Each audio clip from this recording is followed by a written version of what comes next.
Hey, a very warm welcome to, I'd like to say a sunny Wellington, but yeah, a warm Wellington. Hey, my name's Glenn Sumble, and on behalf of CAA, I'd like to welcome everyone here today. This is absolutely great for us. We love having this day. It's a special day for us. And a very warm welcome to our Australian guests that have come over all the way from Australia too. So very much appreciated, and hope you have a great day and a great Royal Aeronautical Symposium tomorrow. So with that, I hope everyone has an enjoyable day, and we really do look forward to mingling and meeting you all. Awesome. I'll hand over to Jason.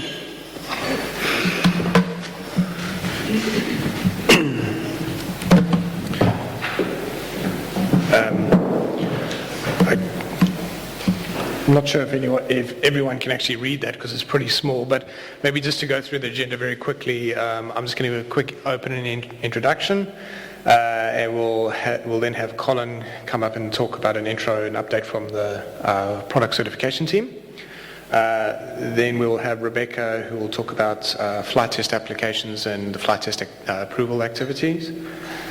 After tea, we were going to have Dan. That was the presentation that Glenn was talking about. We'll sort of move things along because I expect this is pretty jam-packed, so we'll probably make up that time anyway.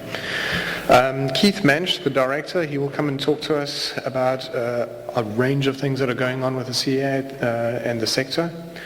Then we've got flight structures talking about the type certificate amendments for the Super Pack, the 750 XL 2.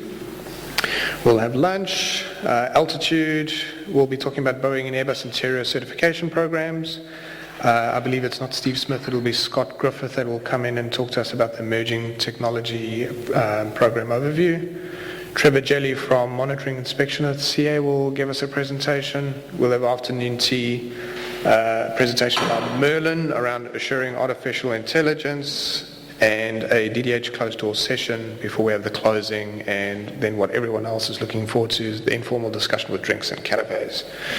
So with that, for those who I haven't met or don't know me, my name is Jason Ashworth. I'm the certification manager for aircrafts and products at the Civil Aviation Authority under the Aviation Safety Group. So a lot of these, well, all the certification engineers and the flight test engineer that are here, report to the team leader product cert that report to me. We also have other people from my units.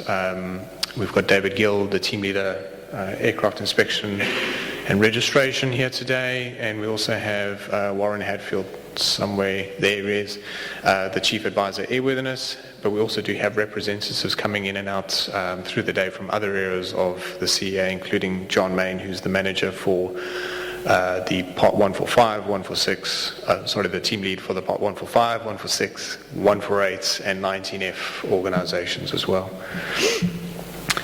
So, first of all, I'd like to thank everyone for making the time to come here. I realize it is a bit of a trek for everyone to first of all make it to Wellington and spend the entire day here when we're all busy and could be doing other things. So the first thing I wanted to talk about is why I think it's important why we are here today. I could talk about the CA vision and purpose, but it's probably things you all know already around. The whole purpose of the CAA is to make sure that people feel and are safe when they use the aviation system in New Zealand. But what does that actually mean, and what does success look like? It's a lot of the times, thinking as engineers, we think, well, that means zero accidents or zero incidents. That's what we need to achieve. A very wise man in CAA, and some of them will know who I'm talking about, once gave an example of when the public book flight tickets, generally what's in their minds is how much they're going to pay, what the in-flight entertainment is going to be like, and what the food service is going to be like. And to us, that is a form of success. Because if they're worried about whether they're actually going to make it to a destination or whether they should pick this airline because of the differences in safety standards, then we have failed. likewise, not everyone here is in the airline industry, but you do touch aviation in New Zealand. So another example is if you go to if we have tourists going to the west coast and doing some sightseeing and they get on a helicopter to go up to one of the glaciers, the things they should be worried about is whether the weather is going to play along and whether they're going to get that snap for Instagram, not whether they're going to get stranded up there or end up in a crater on the glacier. So when I'm talking today, and a lot of our CAA folk, when they're talking today, we will be saying a lot of things like our and we. We're not talking about just within the authority who are employees. We're talking about the collective we here today. Again, why are we here at this seminar?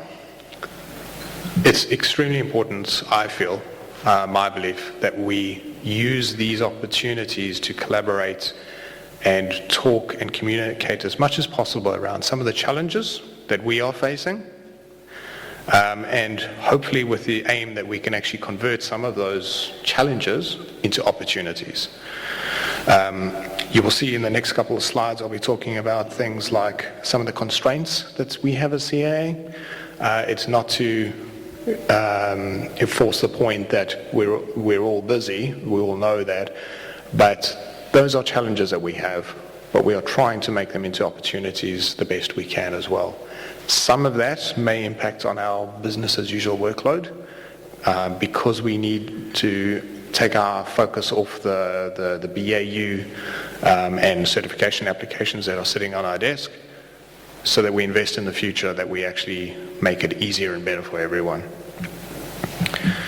So on that note, a few of the topics and a few of the challenges that are on the horizon, and you may have seen these in some of the past presentations, and that's because they are spanning multiple years, is the introduction of MPEC. Now, for those who are not sure what that is, effectively what we are doing is replacing our CAA business system.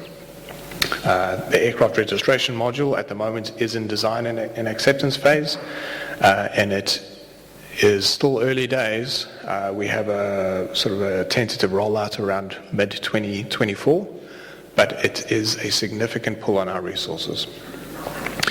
The aircraft and product certification is in requirements phase. It's just kicking off, but it is going to start sucking on our resource availability.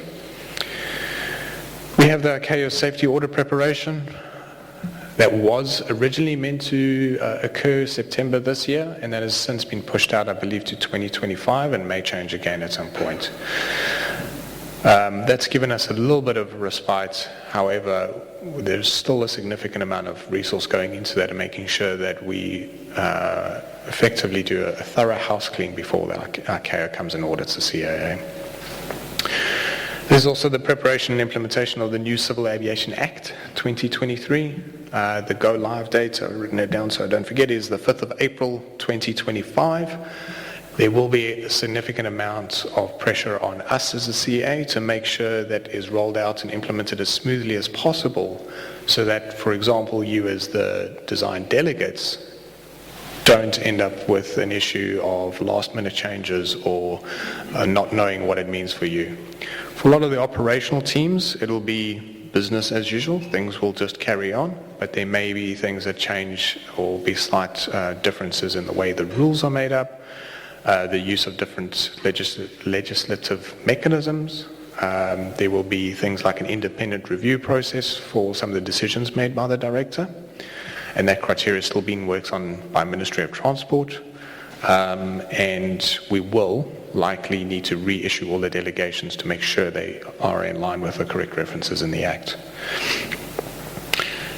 We also have ongoing AC reviews. I've just put one example in there that may affect some of the 146s, like the AC 21-5, which dealt with the approval of mods covering ferry fuel systems and overweight operation. It's on the to-do list. There's a number of others that are coming down the road, and I won't list them all here.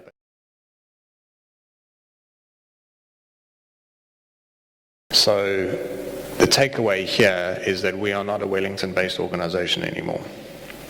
We are pretty widespread and we have representation in a number of areas. One example I'm going to pick on Warren here is he's located in Nelson, for example. So without dwelling, like I said, too much on this, there are a few changes.